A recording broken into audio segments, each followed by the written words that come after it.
सीमा अपने माता पिता के साथ ट्रेन से नागपुर जा रही थी।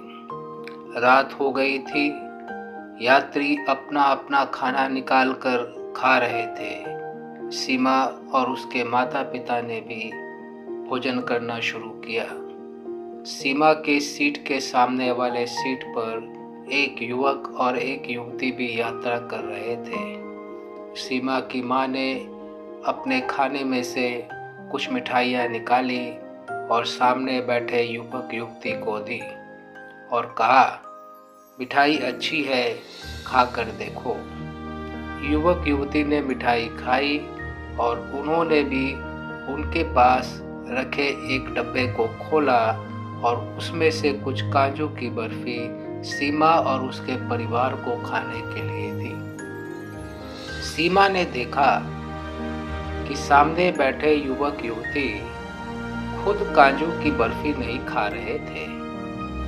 उसे याद आया कि उसके शिक्षक ने एक बार बताया था कि ट्रेन में कई बार कुछ यात्री ऐसे आ जाते हैं जो दूसरे यात्रियों को नशे की चीजें खिलाकर उनका सामान लूट लेते हैं। सीमा ने सबकी नजरें बचाकर उस काजू की बर्फी को एक कोने में रख दिया और खुद नहीं खाया।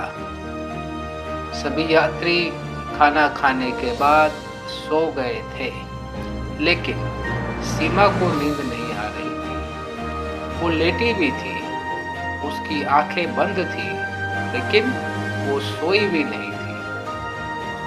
मध्यरात्रि को उसने देखा कि वे युवक युवती अपने बर्थ से उठे और उसके माता पिता के सामान को लेकर जाने लगे।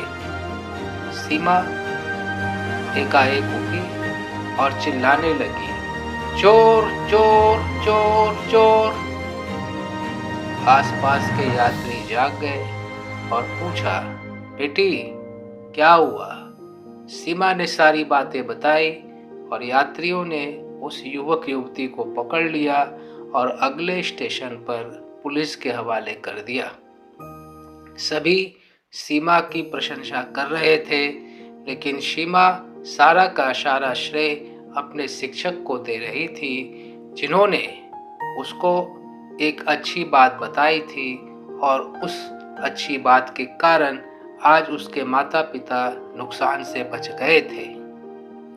बच्चों, आपने देखा, सीमा ने टीचर की बात को ध्यान से सुना और ध्यान से सुनने के कारण उसे टीचर की बात समझ में आई और आज वो नुकसान से बच गई। इसलिए ये विद्यार्थी जीवन आपको सीखने के लिए मिला है।